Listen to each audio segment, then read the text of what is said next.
That's the bottom line, because Stone Cold said so.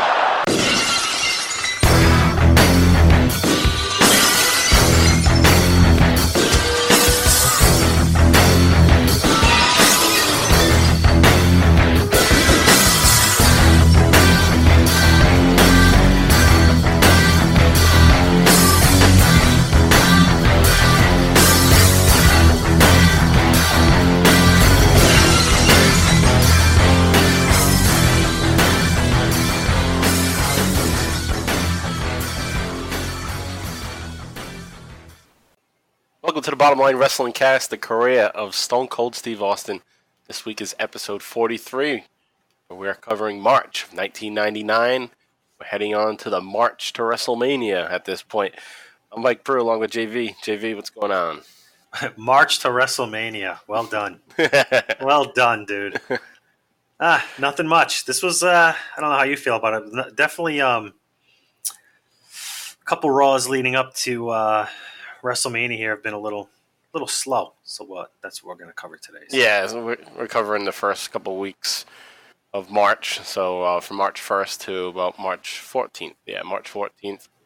And a couple Raws, and some heat, some things going on to build up to WrestleMania. But yeah, it's not fully blown up, the road to WrestleMania. Things are just starting to, get into place.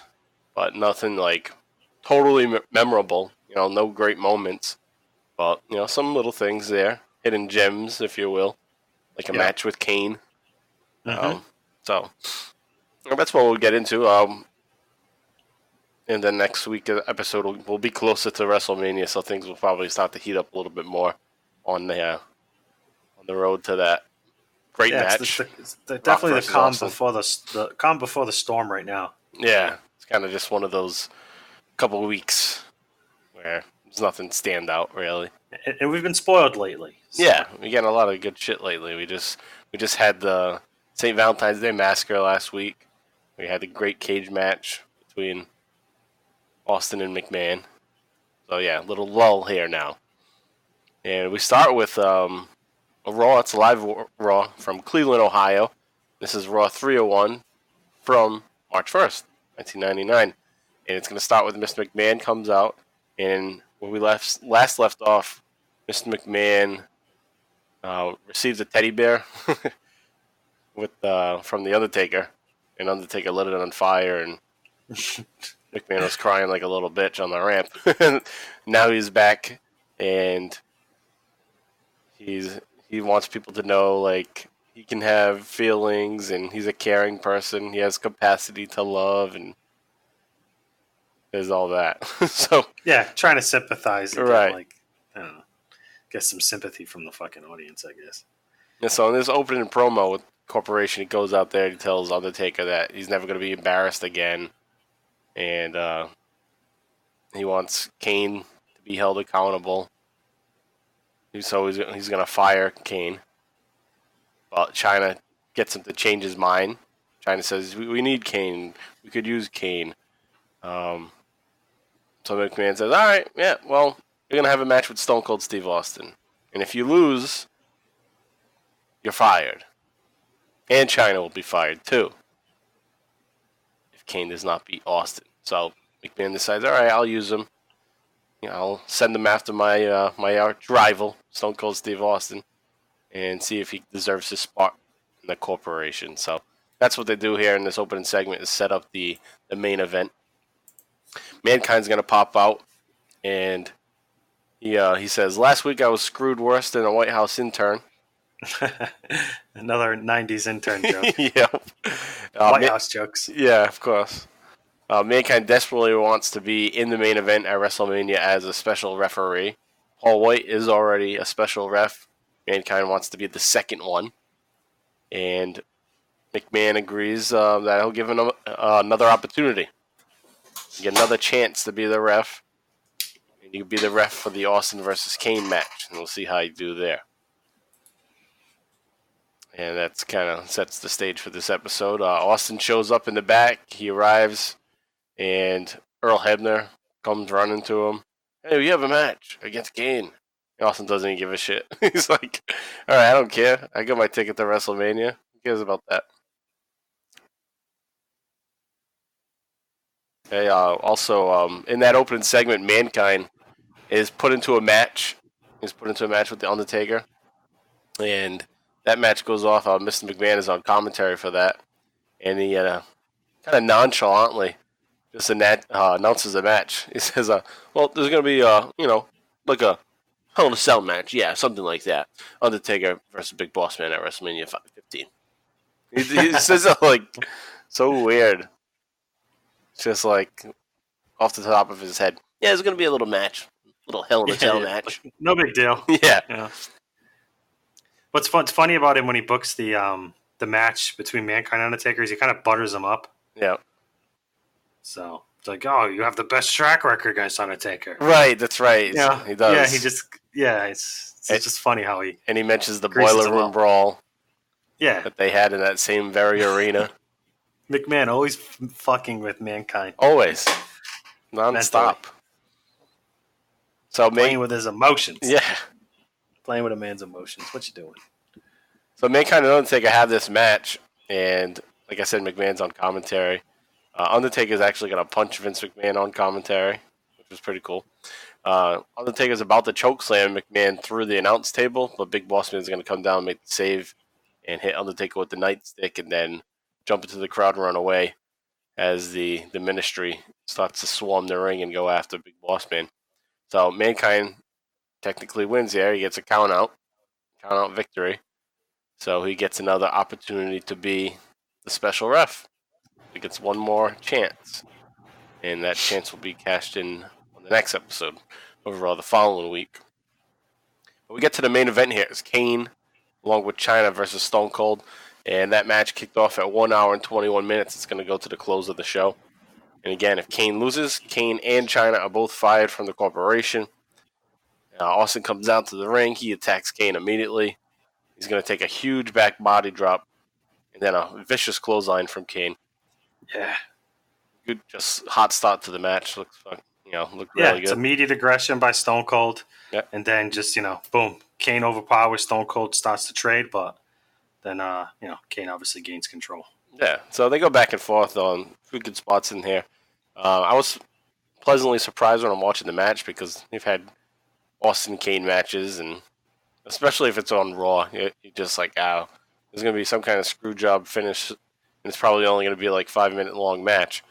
But this match ended up going pretty good length. It went about 12 minutes, so they treated it like a real match. And like I said at the top of the episode here this week, this is kind of one of the little hidden gems, definitely. Going through, I was impressed. Yeah, when we go through these episodes, there's obviously the big moments that we come across, but then there's these other little things that are kind of forgotten.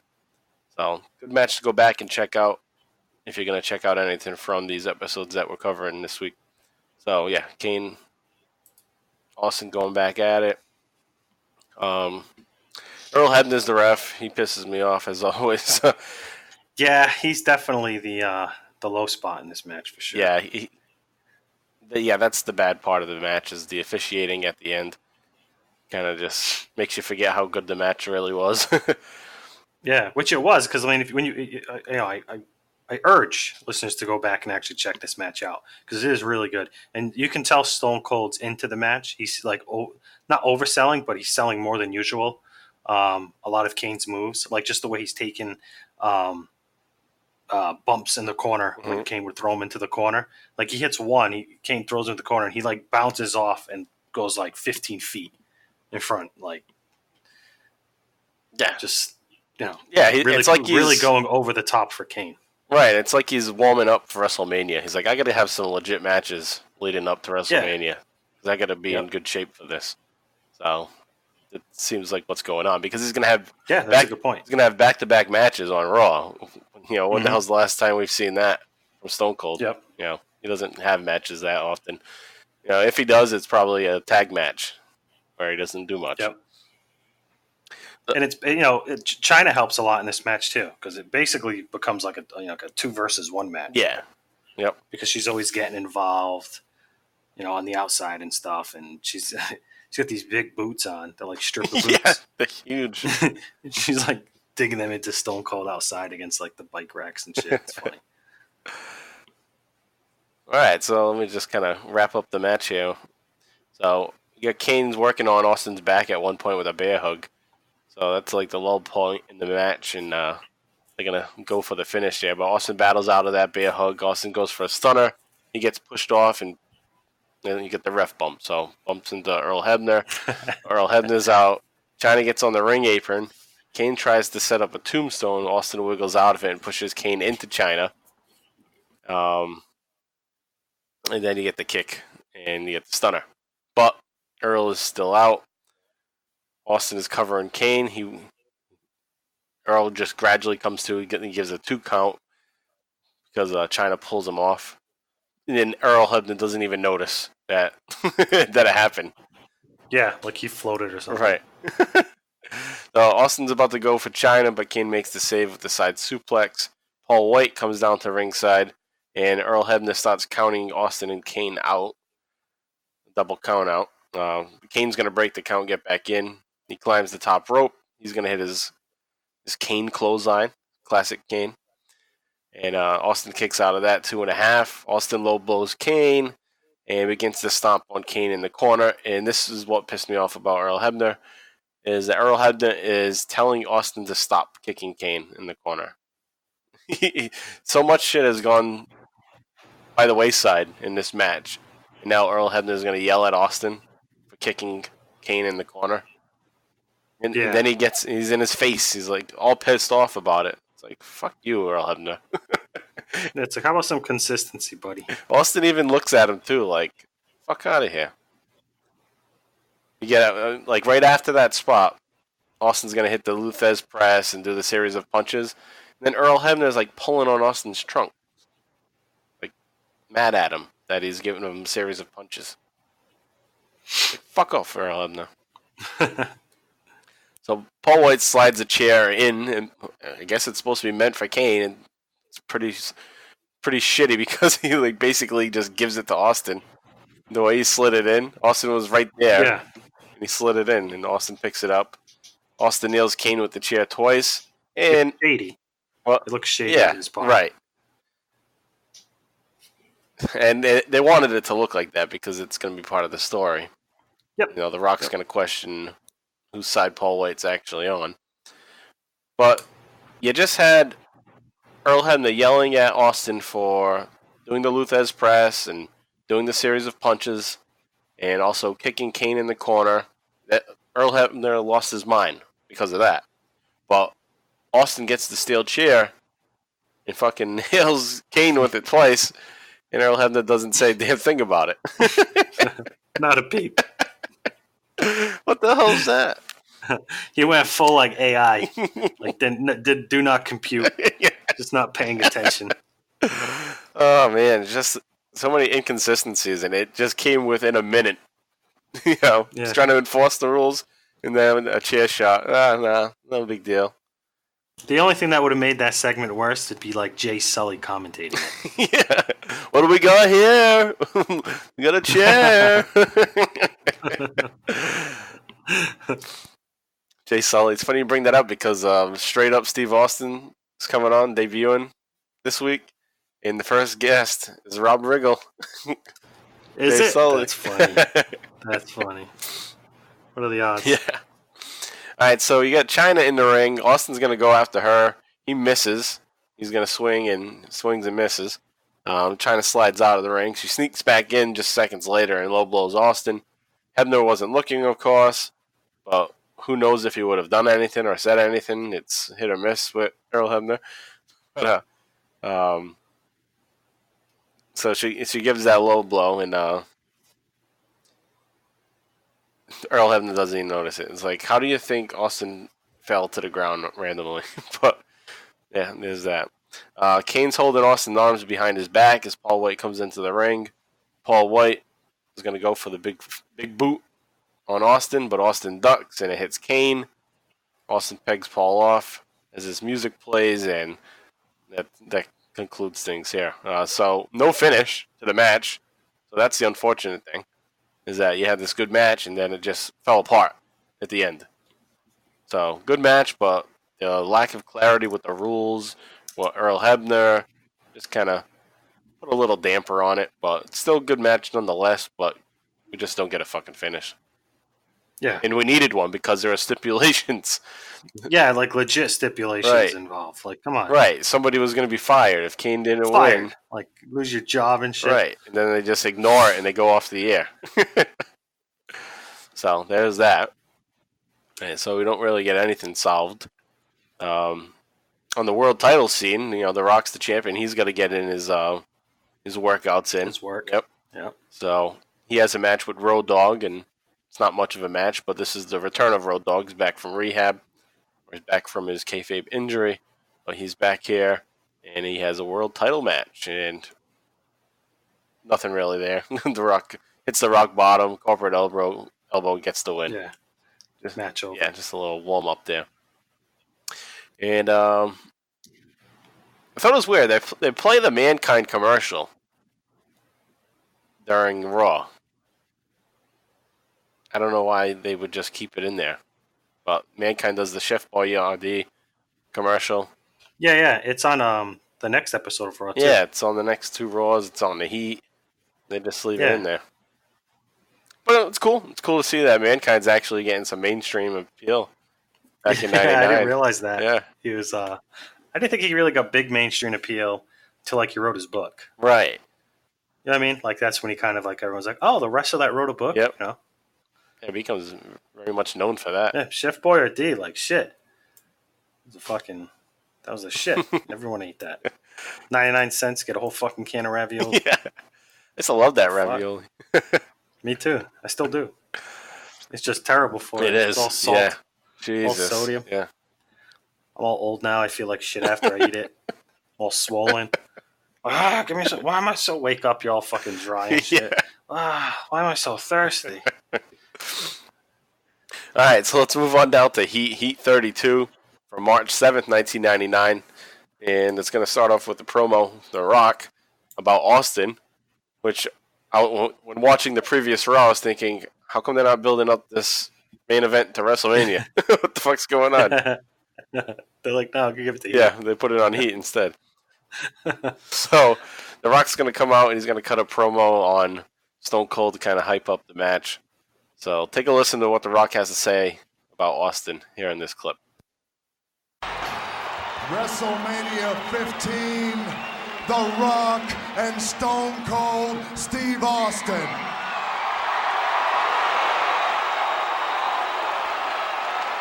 What will prove to be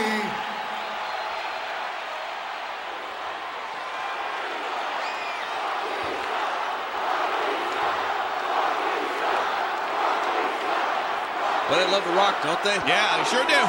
what will prove to be the most electrifying match in the history of sports entertainment, period. Stone Cold Steve Austin, you are going one-on-one with the great one. And after WrestleMania, The Rock will guarantee to prove to you why The Rock is the great one and you're not. Well, he's in phenomenal shape, isn't he, Killer? Well, he is in tremendous shape, but he's going to have to bring all that Stone and more. Cold, it is humanly, genetically impossible for The Rock to ever like you. And the fact of the matter is this, there is a deep-seated hatred between The Rock. You can see it. You can see that heightened sense of paranoia.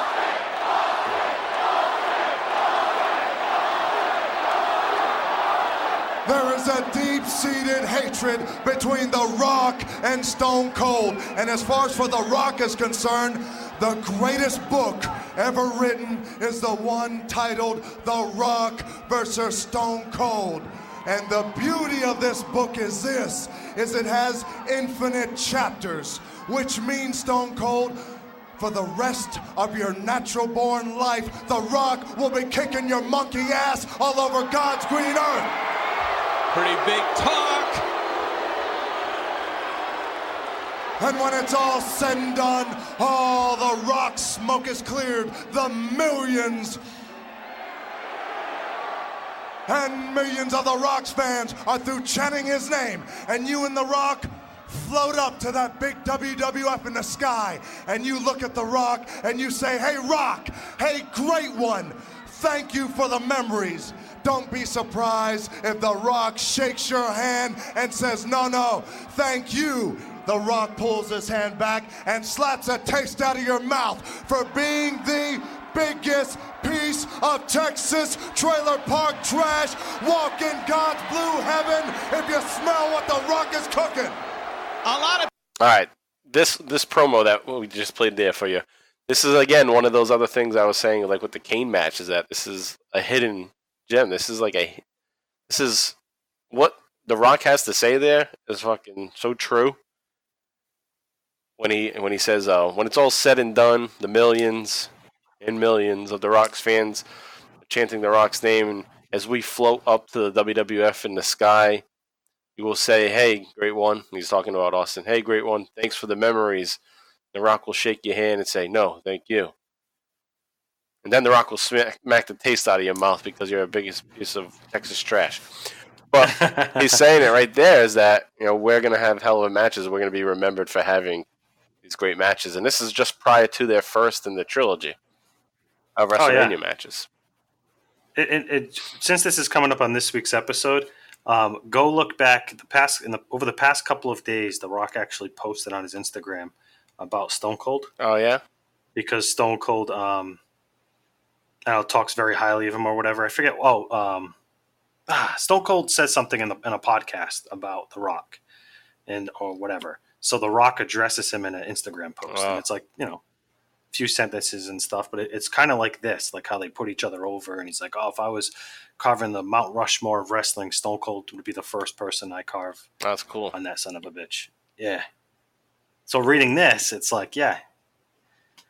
Today, it's just kind of funny. Yeah, because this is like where it takes off. Yep. And he even says another line. He says, "There's a deep-seated hatred between The Rock and Stone Cold, and it's a book that has infinite chapters. For the rest of your life, The Rock will be kicking your monkey ass all over God's green earth." So already right there, they know, this is going to be the feud. It has infinite chapters. It can go on and on and on between The Rock, the great one, and Stone Cold. So cool promo there. Cool part of the clip. It continues. He goes on for a little bit more. He says that he doesn't care who the special ref is, but he has a few exhibits to show. So he points to the direction to the Titantron for everybody to look up. And exhibit number 1 is from Raw from February 22nd when Paul White shoved The Rock, and then they schemed against Mankind and jumped him.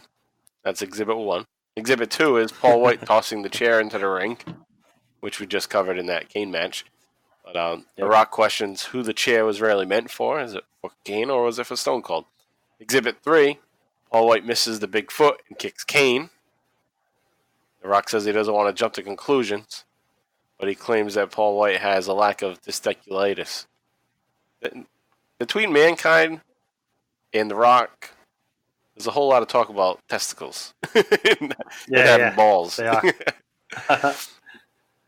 I like how aggressive The Rock is, though, with Paul White. Yeah. Like, he's a big dude. He's not playing like the scared heel. He's like right up. I'm the champ.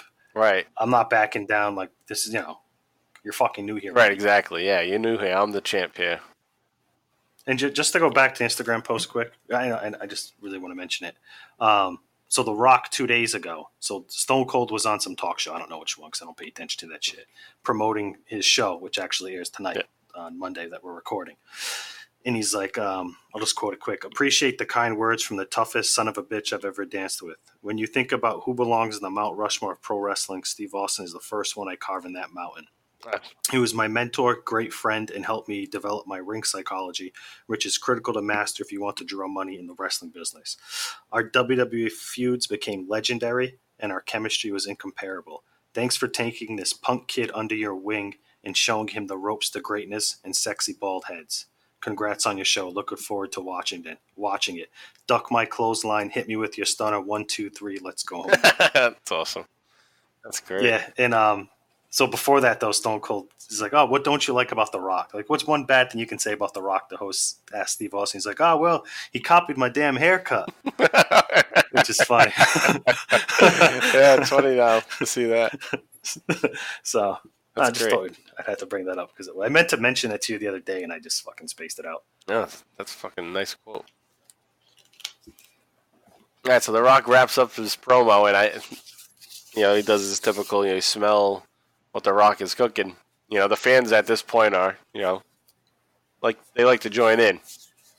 Yeah, they're wired Yeah. in. They're fucking part of the show now. So The Rock is starting. He says, "If you smell," and The Rock stops himself. He says, "No, this ain't no sing along with The Rock." And then he continues on with it. But I thought that was a great heel move, is to just stop his thing and be like, "No, shut up, I'm doing it."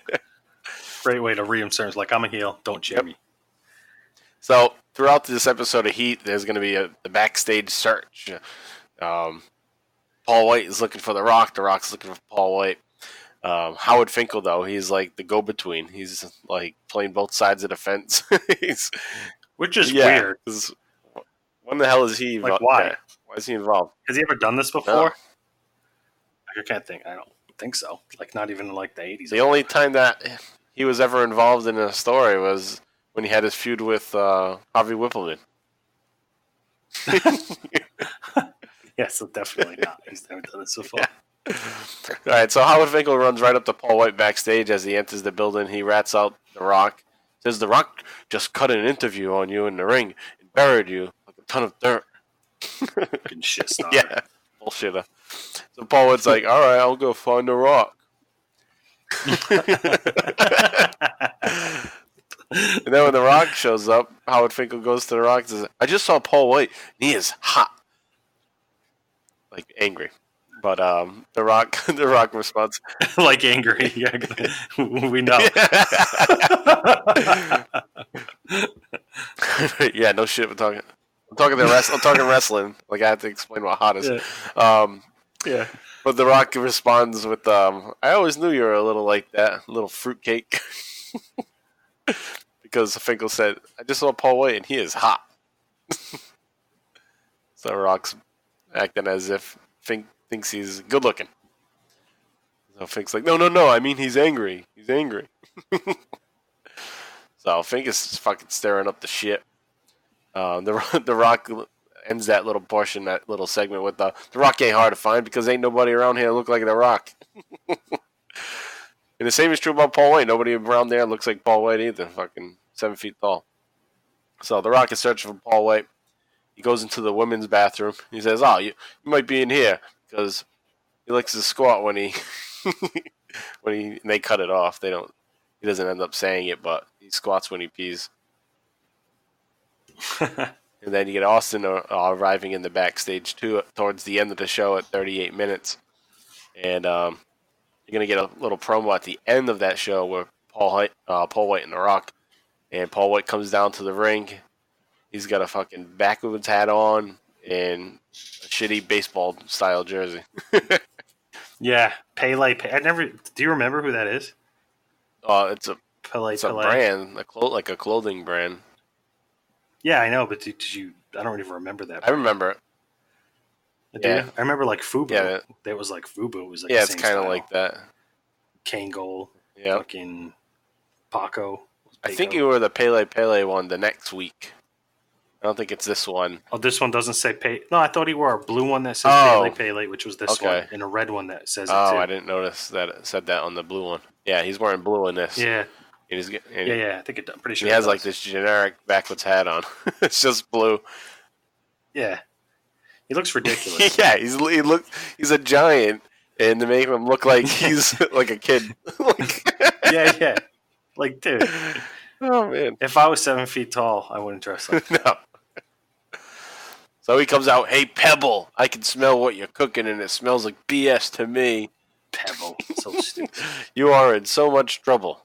I was hired to protect the WWF title from Stone Cold Steve Austin."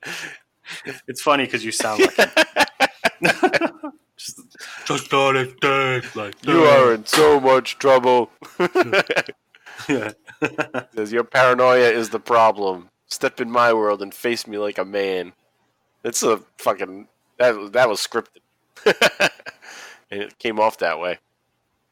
So The Rock comes out. He says, "There ain't nobody that calls out The Rock and lives to tell about it. You want The Rock, the chosen one, because you are nothing more than a Rudy Poo candy ass." Fucking Rudy Poo. It's like child nursery rhymes is a lot of what The Rock has to say.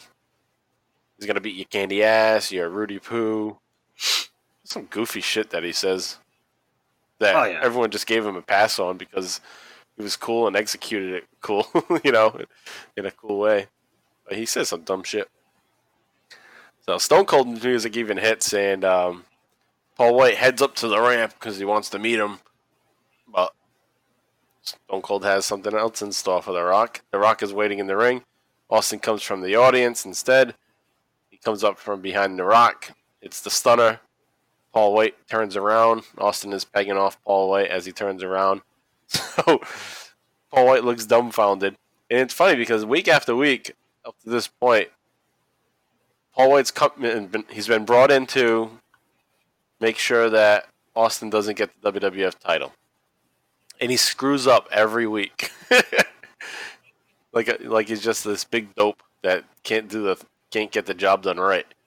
His very first appearance in the cage match, he breaks the cage and Austin ends up winning the match. And yeah, I know. Then, this guy's got a terrible track. Then he gives Austin the steel chair by accident. He gives the big foot to Kane, and now here he is. He's supposed to go meet him on the ramp, and Austin tricked him, and The Rock gets stunned because Paul White he's just a big dope. So The Rock's gonna be a little pissed off that he had to take a stunner because of dumb Paul White. And that brings us to the next night on Raw, which is Raw 302 from March 8th, 1999. This is Pittsburgh. This was taped on March 2nd. And it starts off with the promo where basically everybody comes out. The Rock, McMahon, Paul White, Mankind, Austin, fucking all coming out. So The Rock is pissed that he took the stunner on Heat. So he calls out Paul White. Mr. McMahon comes out instead. And he tells The Rock, you need to stop washing corporate laundry in public right now. Mankind blames the audience for all the pressure that's put on the champ. McMahon wants The Rock to listen to him, not listen to the fans. And McMahon tells the crowd to shut up. God damn it. I have something to say. So McMahon says he supports Paul White as being a member of the corporation. But The Rock says he's not sure of Paul White's intentions. There's been the push, the chair, the stunner. The Rock says he can smell it. He can smell the bullshit. He said the only card he carries is the one that says he's a Rudy Poo candy ass. I don't even know what the hell that means. But Rock threw that line out there. Paul White comes... Didn't make any sense. Paul White comes out in another jersey. The red one. The red Pele Pele. He confronts The Rock. Nothing really to be said, basically. He just mumble-jumbles. Doesn't really say too much. But Mankind makes his way down there and saves the promo from falling apart. Because that's what Paul White was doing to this promo. So, murdering it. Burying it. So Mankind steps out. He does that a lot. I'm sorry to keep interrupting, but he does that a lot. You notice. Not only is he like ruining matches and like fucking up his team, he's ruining fucking promos and shit. He's just a walking fucking mess. Like, hey, need me to fuck this up? Here comes my 7 foot tall, 500-pound dumbass. Just ruin everything. Looks so dopey. He is. Look at my hat and my fucking baseball jersey. Giant ass baseball jersey. Yeah, with a fake team. Fucking trash designer brand lasted like what, a year? Probably. Never even heard of them. Should have wore FUBU. I bet you FUBU was more popular. I probably would have been like, hey, he's got a cool outfit. Yeah. Let's go fucking FUBU on for us fire. So Mankind, like I said, he comes down and saves a promo. He's gonna point out that he's now the special guest referee, the second special guest referee. He thinks that because he won the match via countout last week that he now earned his spot to be the ref. But McMahon says, "No, you earned the chance, another chance." But Mankind says, last time I tried this, you pulled a fast one on me. If you want to get it on, and I mean really get it on, I'll get the stripes on. If you smell la la la la la, that's how he says it. He like drags it out, la la la la la. But the sock is cooking. Then you get the striped sock, Mr. Socko wearing his ref gear. So he pulls that out. McMahon says Mankind has mental deficiencies. McMahon says you're not the special guest ref yet. You have an opportunity, another chance to be the ref, but you have to face Stone Cold Steve Austin tonight.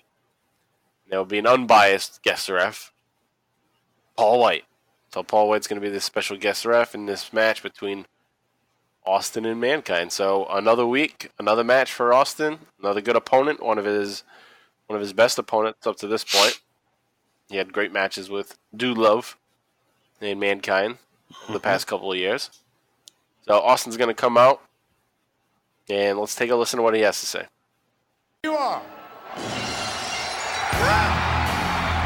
Fasten your seatbelts! It's the rattlesnake! We don't need him out here! Stone Cold Steve Austin! Set to meet The Rock in Wrestlemania! Let's go through Mankind tonight! Yeah, with Paul White the guest referee! Stone Cold's a ticking time bomb with WrestleMania less than 3 weeks away! I stand up here and I see 4 jackasses laying down a bunch of rules that don't mean a damn thing to me. I'll be completely honest with you. I don't give a damn about none of you. You sit there and you say, oh, you're the special referee. You're the guest commentator. To me, it's all a bunch of bullshit. I'll tell you this, I don't care who the special ref is tonight. I don't care who the special ref is at WrestleMania. I will tell you one thing, Stone Cold Steve Austin is going to WrestleMania.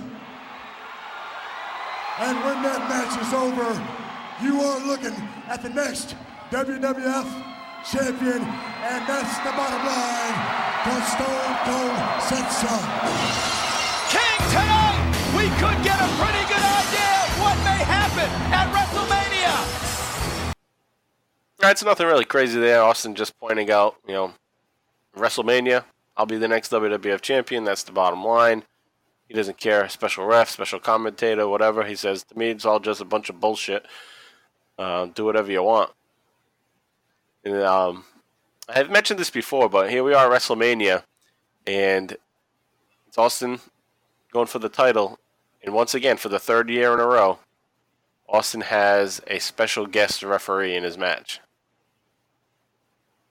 3rd year in a row. So you had WrestleMania 13. Ken Shamrock was a special guest ref. WrestleMania 14. You had Mike Tyson, even though he didn't really do shit. Remember when he's the special enforcer? He did jack shit other than stand there. Yeah, but he makes the count. He counts. Yep. And now here we're gonna have he makes the count. Mankind as a special guest ref. I don't remember Paul White being the special guest referee at WrestleMania, so something must happen over the next couple of weeks where he loses that spot. I'm pretty sure he's not in that match. I don't remember him being the ref at WrestleMania 15. Well, we'll get to that when it's time. Mankind and Austin are going to talk backstage. Austin wants to have the match. Mankind's trying to talk Austin out of it. Basically, just let me win. Let me win because I want to be the special guest ref. So take a listen to that little. It's like 30 seconds long. So take a listen to that. Mankind and Austin backstage.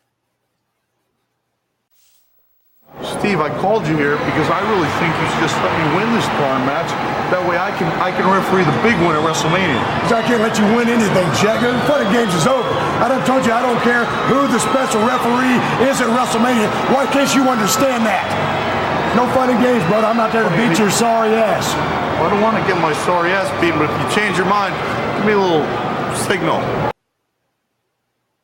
This one quote in that clip that I just played, where Austin says, "I'm gonna beat your sorry ass," and Mankind responds, "I don't want to get my sorry ass beat, but if you change your mind, Yeah. just give me a little signal." Give me a signal. I love that. That's the best part. Oh, that was great. Great clip there. So they have their match. It's going to kick off at 1 hour, 21 minutes, just like... That natural comedy of Yeah, Mankind. Just that natural. Just great. The Yep. gift. Little shit like that. He can take a long way. So at the 1 hour, 21 minute mark, this match is going to kick off, which is this exact same time that the match previous week with Kane started. It's funny. Yeah. No shit. So they got their segments planned right out, basically, same times. So Stone Cold versus Mankind here. Paul White's a special ref, and The Rock's going to be the special commentator. And if Mankind wins, he gets to be the special ref at WrestleMania.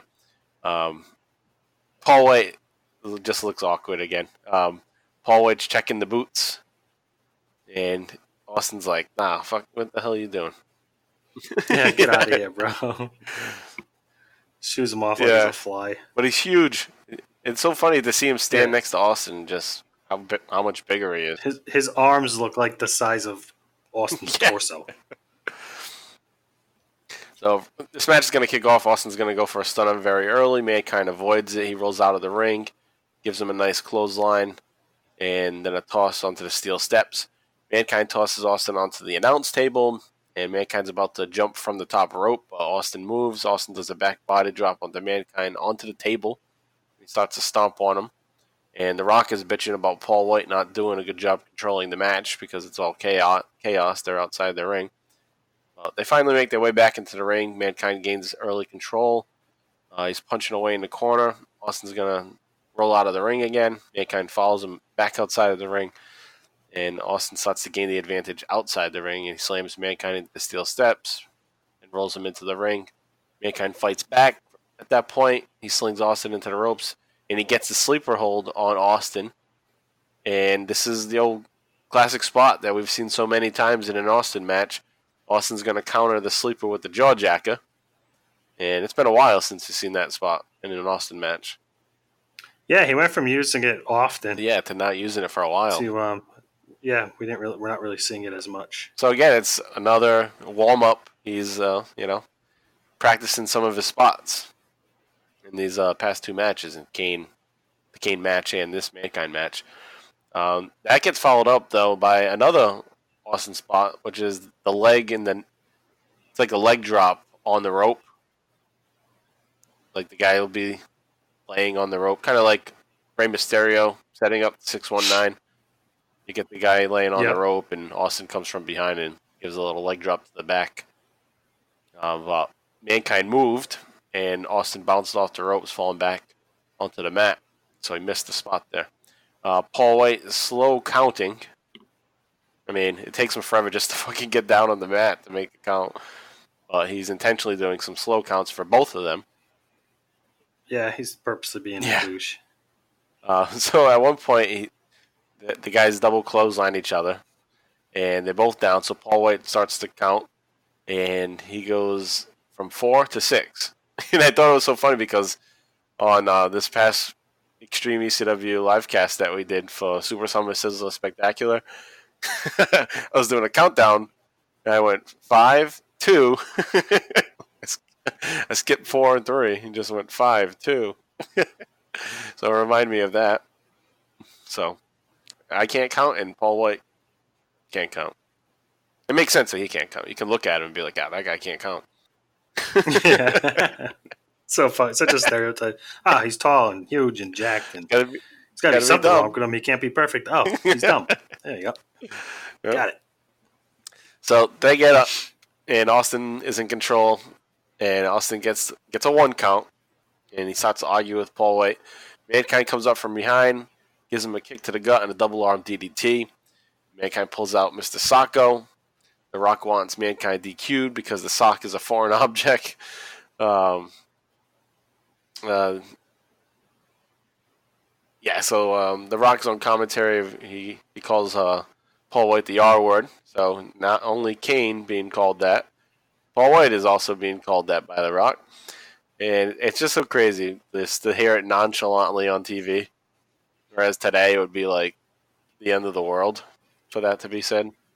Oh, yeah. Like, shit, that word can ruin your career. So Austin attempts a stunner again at this point. Mankind prevents it. He elbows Austin. Austin's on the apron. Comes back to, he's on the apron, and Mankind applies Mr. Sacco, Mandible Claw, while still inside the ring. So Mankind's in the ring. Austin's on the apron. They have the ropes dividing them, and Mankind has the Mandible Claw on. Austin is outside of the ring, technically, and Paul White starts fast counting to 10, and he calls for the bell. So he's like, 1, 2, 3, 4, 5, 6, 7, 8, 9, 10. Ring the bell, ring the bell. So Mankind wins via count out, just like the previous week. The Rock is pissed, of course, because this just fuels more of the conspiracy that Paul White's trying to screw him. Because now Yeah, and at this point, why wouldn't you think that? Like, you got to call Right, why are you counting to 10 so that Mankind can get the win so he can be the special ref in my match? So Mankind is now officially the second guest ref. The Rock's obviously pissed about that because now he has somebody that's his rival in the match that could cost him the title. Mm-hmm. So Paul White raises Mankind's hand, but then he chokeslams him. McMahon heads out to the ring, and Austin gets in McMahon's face. So you got McMahon, Paul White. They start to back out of the ring. They do make a good point of pointing out that Austin can't touch McMahon, because that could be easily forgotten. But they pointed out to us that Austin can't touch McMahon still. Which I had forgotten. I did forget too. So it was actually it was helpful. It was cool that they mentioned. It's like, oh yeah, he would usually just stun his ass and that'd be it. I like that stipulation being in play because it prevents Austin from just always having contact with McMahon. They keep it special. Keep it for rare occasions now. Because if not, Austin would be stunning him every single week. And McMahon definitely doesn't want to have that. So The Rock comes up from behind. He attacks Austin. Finally, at this point, we're getting interaction between the two, building up to the match here at WrestleMania 15. But Austin's going to battle back. He clotheslines The Rock over the top rope. And McMahon, The Rock, Paul White, they all walk off arguing with each other as the show comes to an end. So The Rock just got screwed. Mankind is now the special ref for that match. And we head now to Heat 33, which is on March 14th, 1999. This is a live episode of Heat in Bakersfield, California. And it starts with Mr. McMahon promo along with Paul White, who is being called the Big Show now. So they finally they call him Big Show Paul White. And gradually Paul White will be dropped and it'll just be Big Show, of course. But I'm glad they didn't stick with Big Nasty. That didn't last long. Yeah, that sounds crappy. All right, so Paul White comes out, and he's actually not wearing a stupid-ass baseball jersey and a hat, and he looks like a giant. He looks like he should look. He's got jeans on, a shirt, and his hair tied back, and he looks intimidating now. He doesn't look like a fucking giant 14-year-old. So they're getting the name over. They say, "Give it up for the Big Show, Paul White." So I was like, "Whew, all right, good." When I was taking the notes, I was like, "Thank God," because I'm tired of writing Paul White in these notes. I just call him Big Show. Every time you write, I've noticed that too. I'm like, I just call him Big Show.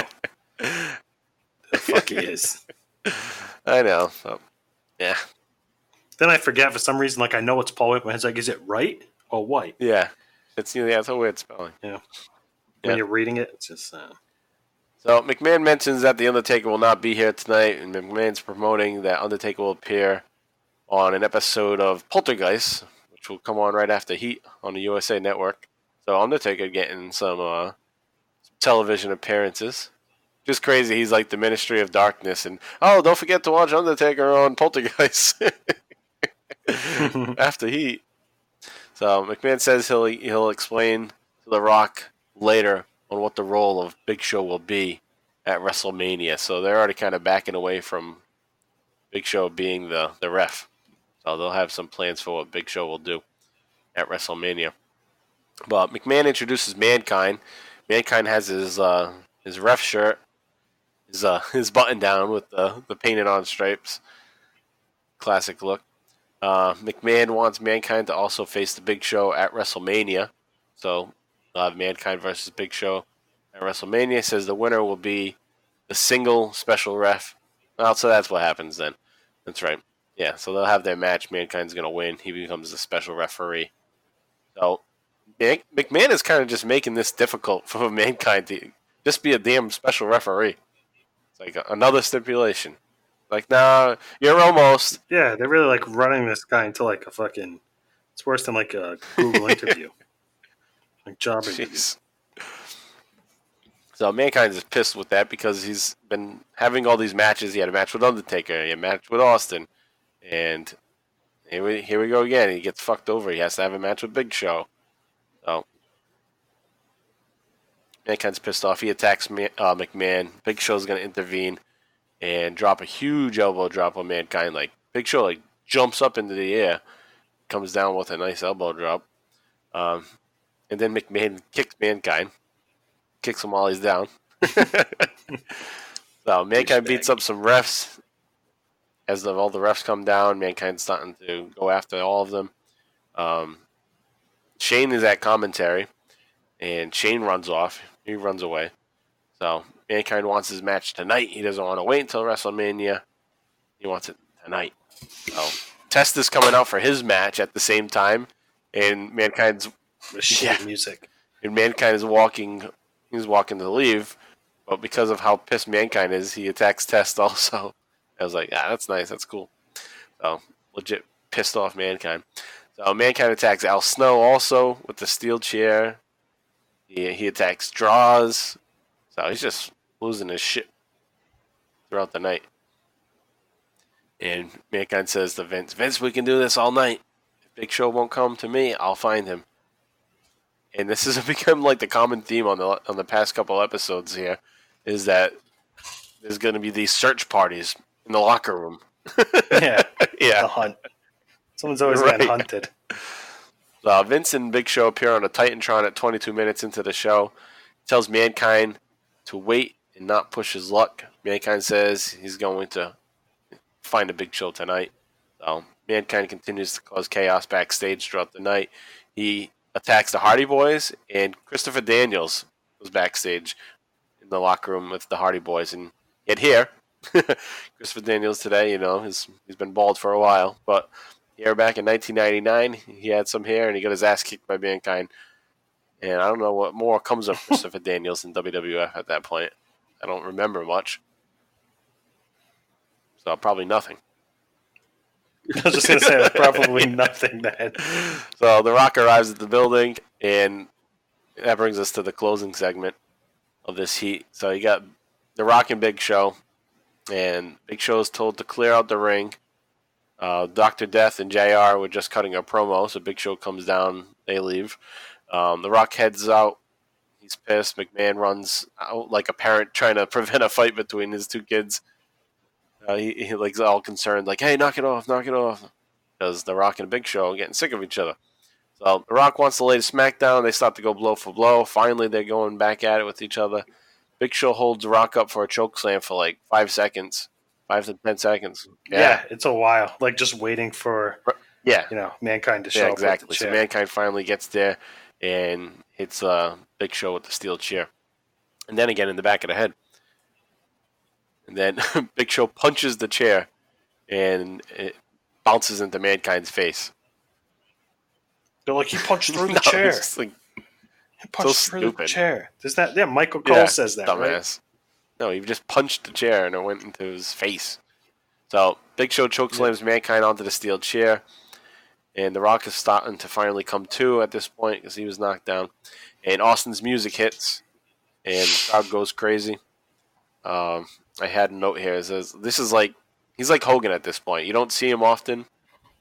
But anytime he comes out, the crowd loves it. It's like they've been waiting all night for that glass to break. And then there they go. You got your man, Austin. So Austin comes out. The new shirt alert. This is the Austin rattlesnake arm shirt. So he has his hands up like he's, in the corner of the ring doing his thing. But instead of his regular hands, he's got snake hands. Not my favorite shirt. But yeah, it just looks stupid. I wouldn't spend I wouldn't buy that if there was even like a buy one get one free. But I'll just get 2 of the same one. The one I like. So it has 100% pure whip ass on the back of it, or the front of it. Fuck, I don't know, but yeah, one of the better shirts. So Austin, he has some words to say here at the end of this episode of Heat. So let's take a listen to what he had to say. Everyone just calm down! Calm down, everybody!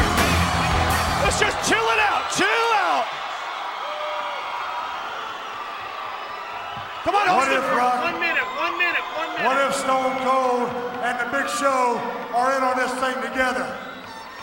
What? Maybe you ain't paranoid. Maybe Stone Cold Steve Austin finally did pull one over on Vincent Kane McMahon. No. You don't think? It's straight and simple, Rock. There ain't gonna be no what ifs at WrestleMania. The bottom line is Stone Cold Steve Austin is gonna go to WrestleMania. That son of a bitch is gonna call it right down the middle. And you are looking at the next WWF champion right here. And that's the bottom line. The Stone Cold sets up. Yo! Is he serious? Or is he stirring the pot? The seeds of discontent now are not so. Look at that! He's lifting the ring! Paul White lifting the ring up! Look at that! Oh my God! 5 tons of ring! Check that out! Paul White! Look at the power! All right, so Austin's putting in to The Rock's mind that, maybe we're in this together. Maybe Big Show and Stone Cold are working together here. And he knows that The Rock is thinking that, so he's just trying to fuck with him. And there ain't going to be any ifs at WrestleMania. The bottom line is that the son of a bitch is going to call it right down the middle. And Stone Cold's going to be the WWF champ. That's like his mantra at this point. I'm going to be the champ at WrestleMania, and that's the bottom line. So that's pretty much what you get there. And that kind of concludes things for our portion of covering Austin this week. Basically, yeah, we're having a back and forth between who the hell is going to be the special guest referee. That's pretty much what sums up what's going on here with Austin right now. Yeah, two warm-up matches, 2 good matches. One with Kane, one with Mankind. And he's getting warmed up for WrestleMania. And we're finally starting to see some interaction between The Rock and Austin at this point. So next week, I'm sure it'll get even better as we get closer to WrestleMania. We'll be covering the weeks leading up right to WrestleMania on next week's episode. So things are starting to really heat up on this march to WrestleMania. This road to WrestleMania, if you will. So there's that. Now let's get into some other shit going on in the WWF. The Attitude Era update. Start with the corporation and the ministry. And fucking Public Enemy. Oh, they suck.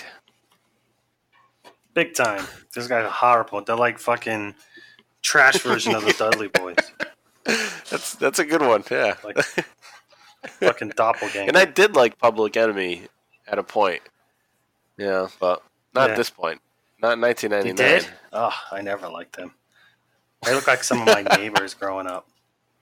Like, they weren't. You could tell they weren't successful. Those kind of neighbors. Like, yeah, not knocking it, what you do. Yeah, but, life could have not optimal life for most people. I can picture like driving through Fall River and seeing Rocco Rock walking the street. Yeah, right by a fucking payphone.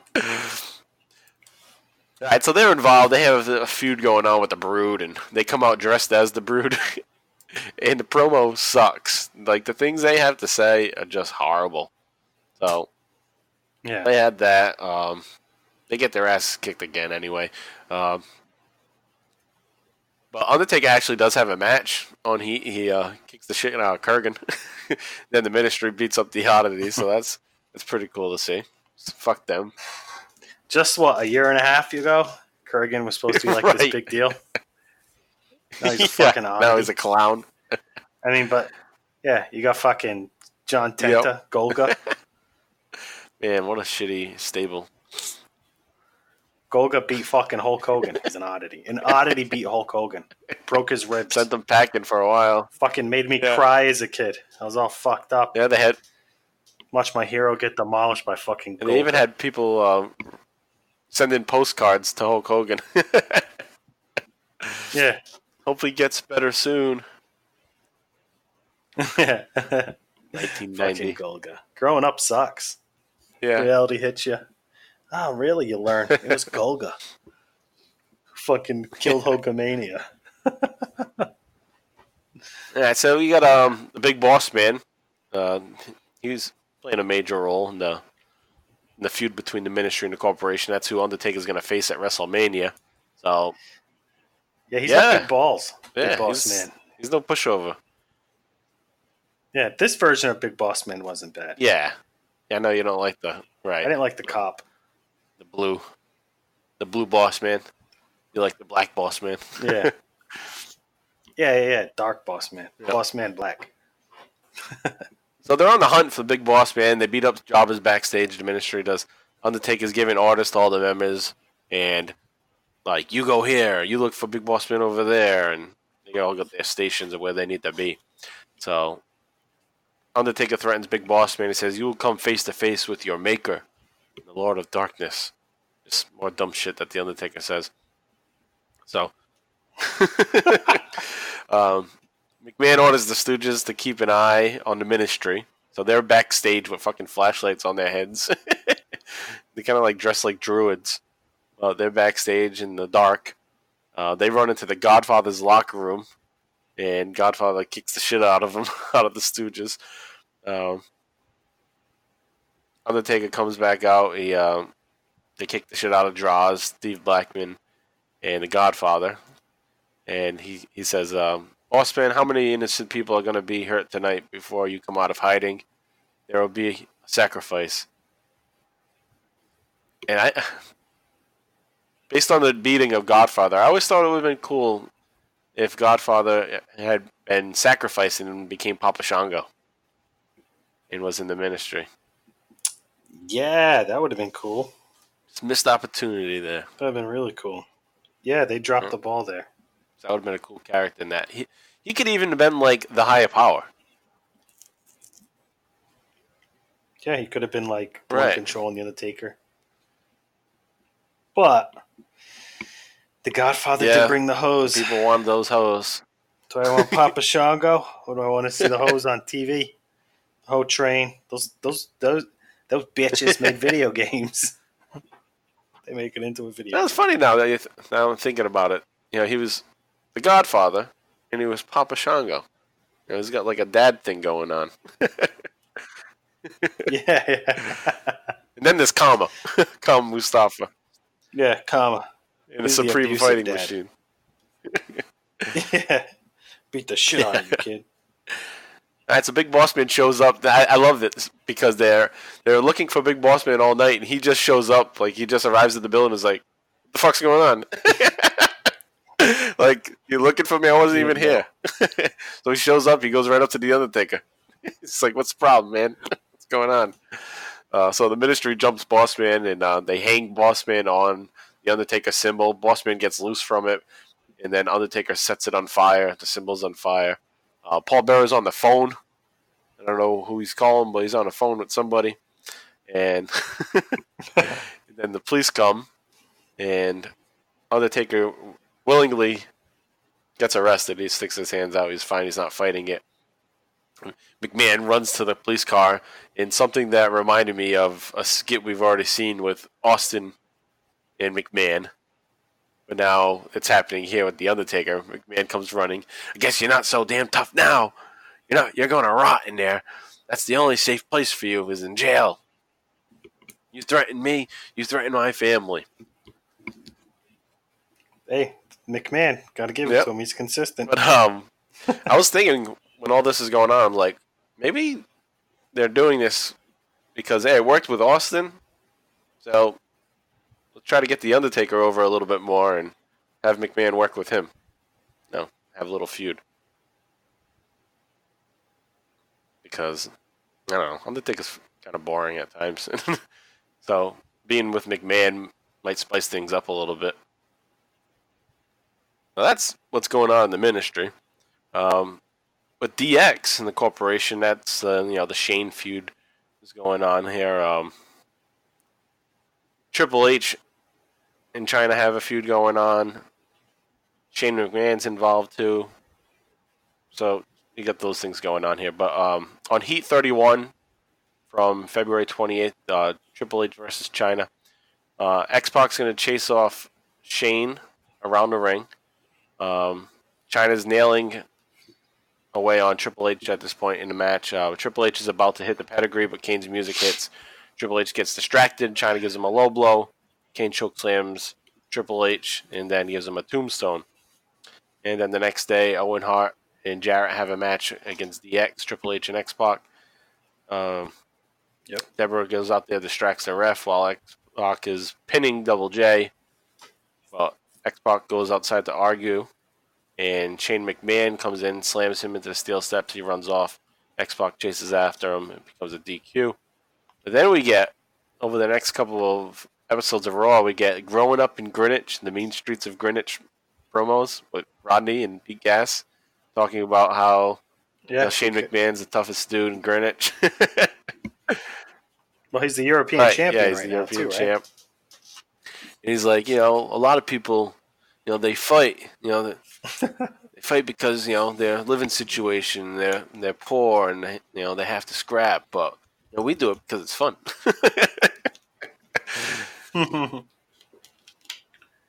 We're rich and it's fun. That's pretty funny. So, interested in seeing. Yeah.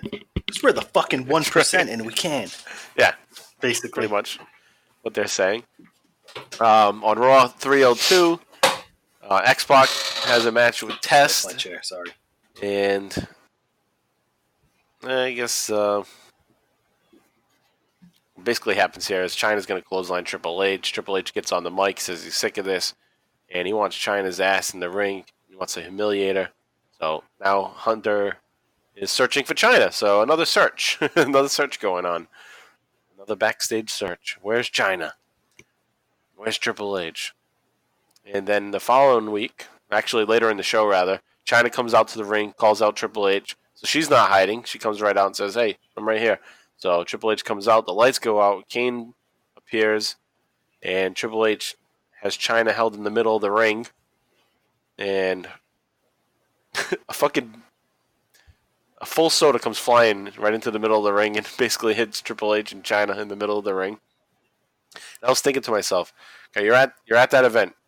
You buy a soda, $19.99, probably $5, $6 for a soda, and you're just gonna take it and throw it. What the hell? Yeah, and what? you'll probably get kicked out too. Pretty dumb. So Triple H is holding China, and Kane's gonna shoot a fireball, and it misses Triple H and it hits China instead. And Kane looks all sad, and he's trying to help China. It was weird how he did it too. He shot it out of his finger. He's like, I couldn't really see how they pulled that off, but comes shooting out, and he's gonna take care of China. He sends the EMTs away, and Kane carries China off on his own. So he feels remorseful. He's sad that he hurt China, and that's about it with that. We got the fucking IC title picture, and on Heat 31, it's an interview with Goldust and Blue Dust, or Blue Meanie rather, and it sucked. Blue Meanie. And it was just horrible. made no sense. The crowd is like bored, and Goldust is saying things like, "I can feel the labor pains." Ooh. It was the shittiest interview ever, and yeah, that's gonna be my fucking oh hell no moment. So right there is Heat 31, February 28th, 1999. Go back, watch a shitty promo just for how horrible it is. So anyway, there's this IC title picture that involves Venus, who's the IC champ, Billy Gunn, Shamrock, Goldust. They're all going to be involved in this going towards WrestleMania. And I mean, nothing really goes on. They just have their mixed matches. Like on Heat, they tag up with each other, Val Venus and Billy Gunn versus Shamrock and Goldust. And then on Raw, it's Shamrock versus Goldust. So you're just getting different variations of these people having matches, and it always ends with everybody brawling. And Ryan Shamrock just coming down there, and she ends up she's with Goldust. So there's one scene. Yep. Yeah, there's that one scene where Goldust and Ryan Shamrock are backstage making out, and like Blue Meanie's like sitting there watching it crying. Because I guess he wants Goldust. I guess he's supposed to be gay. I didn't know that Blue Meanie was supposed to be gay at this point, but he's crying because he wants Goldust, and he doesn't want Ryan to be there. So yeah, some weird shit going on there with that. Hardcore title. Road Dogg's back in the picture, so he wants his title back. Hardcore Holly has it, and he has a match with Al Snow, and they're setting up for WrestleMania to have the Fatal 3-Way, or whatever fuck you want to call it, triple threat match between Bob Holly, Al Snow, and Road Dogg. So that's coming at WrestleMania. And then we get the return of JR, who has just come back from Bell's palsy incident. And he's still affected by it because his face is distorted. You know, he's out here cutting a promo, and I like heel JR at times. No, I like this. I liked him during the segment with Bart Gunn. That's the first one. Which I think is the first segment he does, right? When he comes back. I don't like him in his second segment with Dr. Death. With Terry. He comes out with Dr. Death and attacks. Who's he attack? Kicks Michael Cole in the nuts. Oh, that's what it is. Yeah. Then he tries to get back on commentary, and Terry Taylor comes down and says, "You gotta go." Oh, and then when he interrupts, Tiger Ali Singh, right? Yeah, that's another one. That's a third one. Yeah, they get worse as they go. Yeah, the first one was with Bart Gunn. That one's pretty good. He slaps Bart Gunn in the face, and then Steve Williams. Yeah. Yeah, he's like, "Look at me." It was all like calm, like, "What? You can look at me." It seemed like a shoot. Yeah, so that was that first one. That was on Raw 301. Then Raw 302, the following week, he invites Michael Cole into the ring, and he has a shopping bag, and it has all the different gear that Dr. Death wore when he attacked Bart Gunn a couple weeks ago. That Asian shit. And they said, this is the idea that the creative geniuses came up with for Dr. Death to wear. And he's pissed off about it. JR explains how he helped Michael Cole, and Michael Cole's grateful and all that, but then he kicks Michael Cole in the nuts, which I thought was great because it's like, at this point, fuck Michael Cole. JR's the man. So he tells Cole to get the hell out of the ring, and he's taking his spot back at commentary. Terry Taylor comes down, and this is a great line too. Terry Taylor comes down, tells him to leave on McMahon's orders. He says, what's the Red Rooster going to do? You get all cocky? What are you going to do, peck me? Fucking A+. So Dr. Death comes out the ringside. He helps JR leave. He de-escalates the situation, and JR goes away. And then the following week, Tiger Ali Singh starts talking shit about JR, and he wants to offer anyone $500 to do an impression of JR. So, dude in the front row comes out, and it's a plant. It's Ed Ferrara, which is the writing partner for Vince Russo, And yeah, Oh, really? so he does the JR impersonation.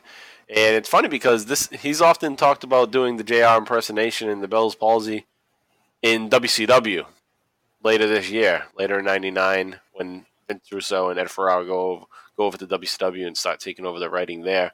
They do a skit that a lot of people still talk about to this day as being in poor taste and shit. But here it is. They fucking did it in WWF before they did it in WCW. You know. So he does that good one. And the crowd's booing it too. They're like, "Ah, fuck this guy, making fun of our man JR." So JR and Dr. Death head down to the ring. Dr. Death fucking drops the dude on his head at Ferrara.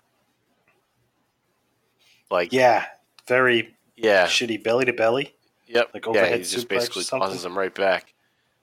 And that's at 37 minutes, so go back and see that.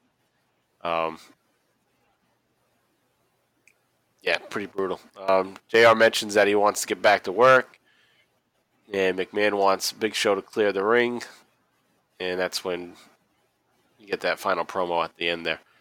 So that's with JR.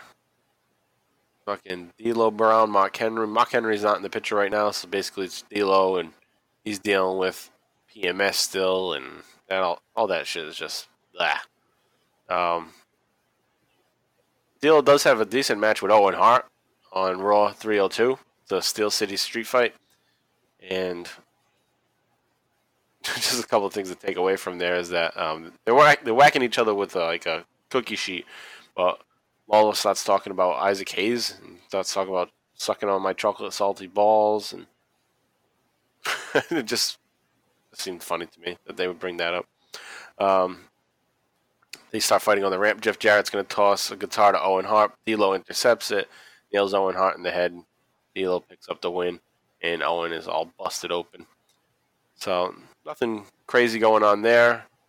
We do have a Blue Blazer. Another Blue Blazer sighting comes, and it's D'Lo. D'Lo dressed up as the Blue Blazer. And I couldn't even tell it was D'Lo. I didn't even notice the guy was black. I was like, oh. I didn't either. I did. And then when he took it off, I was like, "Oh shit, it's fucking D'Lo." How did I not notice that it wasn't a white guy? It wasn't a black guy, rather, or was a black guy. Right, okay. Yeah, right the first time, I think. Yeah. Then we go on. Sable, she's strutting her ass, so she's playing big time heel now, and I think I like her a little bit better as this asshole. I think I mentioned that last week that she does a good job with this because she probably is a bitch in real life.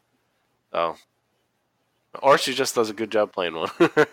But much better than the corny Sable. We got this asshole Sable. And she comes out with Tori now. So Tori's like her little minion, basically. So what happens first off is on Raw 301, Luna and Tori call out Sable. And Tori turns on Luna, and they start kicking Sable and Tori shit out of Luna. Then Tori has a match against Luna the following week, and Sable comes to the ring. She has her Playboy issue, which just came out that week, and she's carrying it, waving it around. She's on commentary, showing all of the pitches, and he's getting all worked up. People behind Jerry Lawler and Sable at commentary, they're like poking their heads over to look, and there's even one lady taking pictures of the magazine with her camera. It's like, wow, these people are nuts. So, Luna's going to kick the shit out of Tori, obviously. Luna gets DQ'd because she won't stop kicking her ass. Sable doesn't even give a shit about what's happening to Tori. Sable pushes Tori down to the mat and then starts kicking her too. And I realized at this point, I was like, wow, Tori's hotter than I thought. Her outfits weren't that flattering, the weeks leading up to this, and then see her in the ring here, and like, nice tight body there.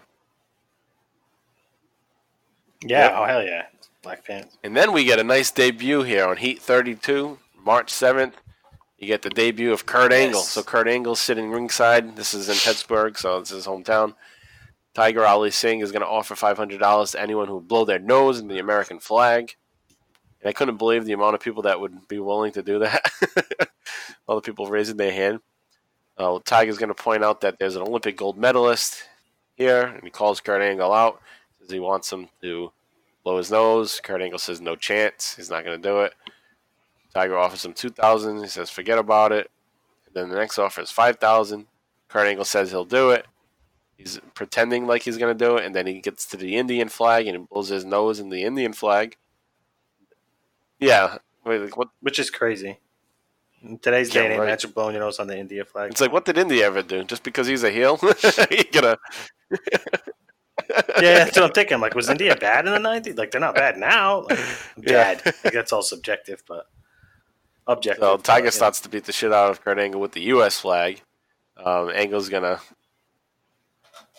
he's gonna end up getting a nice suplex, a nice belly-to-belly suplex on Tiger. As Tiger charges him, Angle gets a hold of the situation real quick and does a belly-to-belly. And there it is. You got the debut of Kurt Angle. All right, so that's pretty much what's going on in these early weeks of March of 1999 on our, like I said, our road or our march to WrestleMania. So that said, let's wrap things up here and see what's going on in the house show scene in these early weeks. So those two shows that we covered pretty much, that was March 1st and March 2nd. But that last heat that we just covered was from March 14th. So I'm going to go through up to March 14th for the house show rundown. Let's see what we got here. On March 6th, Steve Austin and Mankind defeat The Rock and Kane in a Texas Tornado match in Chicago, Illinois. On March 7th, you get the same very match in Milwaukee, Wisconsin. March 12th, the same match again. Mankind and Austin defeat Rock and Kane. That's in Anaheim, California on March 12th. March 13th in Las Vegas. Same tornado match in Las Vegas. And then March 14th is the live heat that we just kind of wrapped up. All right, so that's what's going on with Austin. Doing some tag matches with Mankind against Kane and The Rock. And now let's go to our Oh Hell Yeah moment of the week. JV, what do you got for your Oh Hell Yeah? Well, we had this discussion before in the air how difficult it was for me to pick one. So, we need my partner here to help me figure one out. And I hate to steal it because it's probably going to be yours too, but the Kane match with Stone Cold was that really is the highlight. Episode. Is the Kane match. Good solid match, but like I said when we were discussing it, the flaw is Earl Hebner and his inconsistency with following rules. So, which we know that you have a personal vendetta. I do. So that's my Oh Hell Yeah moment too, is the Kane match. Oh, hell no! I already mentioned what my own Hell No is, and that, again, to remind you, is shitty promo with Goldust and Blue Meanie. What do you got? What's Hell No for you?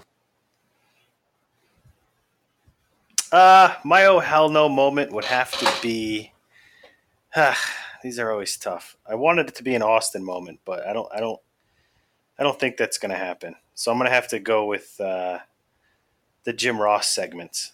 Okay. Not the first one, but the second. The impersonation.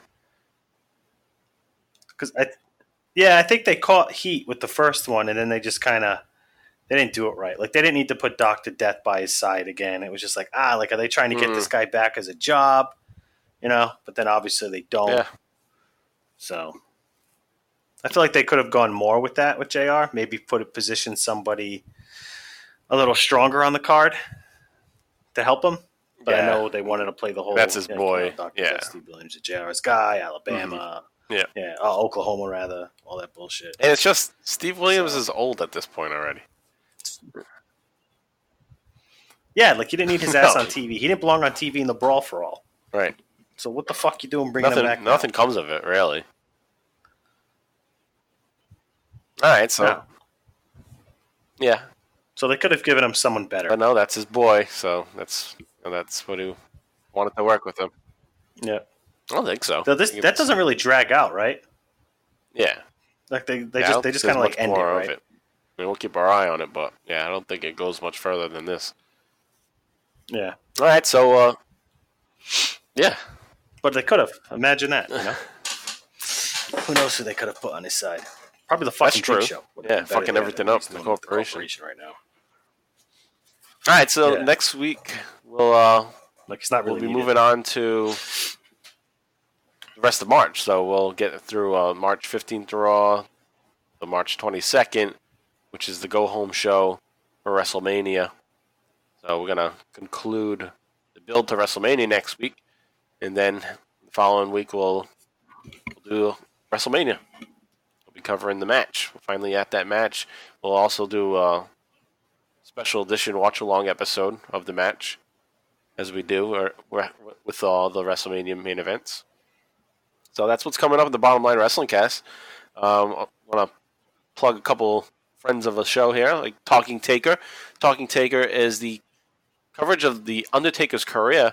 Alex and Travis break down pay-per-view to pay-per-view The Undertaker's career. They're currently in 2004. So check them out and take a listen to Alex himself describe the show.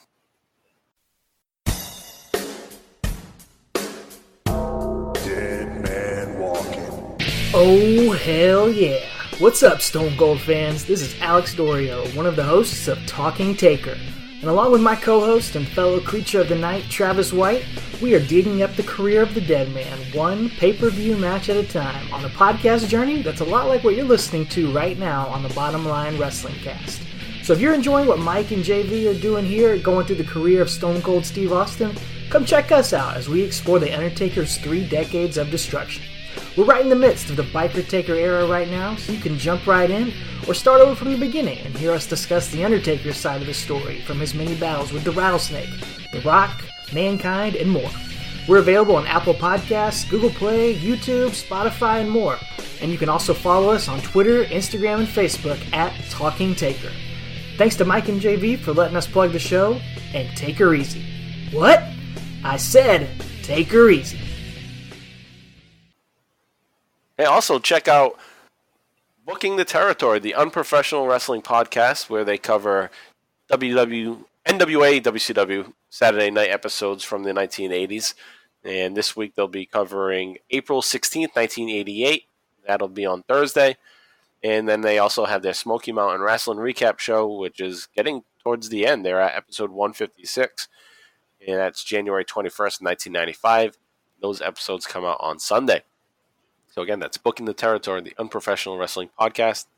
And also, at the Booking the Territory Patreon $5 tier, JV and I do a show called the Extreme ECW Livecast. And this past week we recorded and will be released this week the Super Summer Sizzler Spectacular watch along.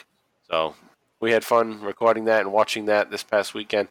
And it'll be out there soon for you. So if you're interested in more content from us, well, there's your option. Booking the Territory, patreon.com. $5 tier for the Extreme ECW Livecast. And I do want to say, good job on getting that the name right the first time. Tongue twister there. I'm not going to try. I'm just glad I don't have to say that anymore. I don't want to ruin a good thing. You know, after this week, you know, I might not have to say it again. Yeah. Yeah. Also, check out our friend Jay Free and his show Free Your Geek. And this past week on Free Your Geek was a great episode, and an episode that led to me spending money. It was Jay Free and KB. They did reviews for the first 2 episodes of The Boys on Amazon.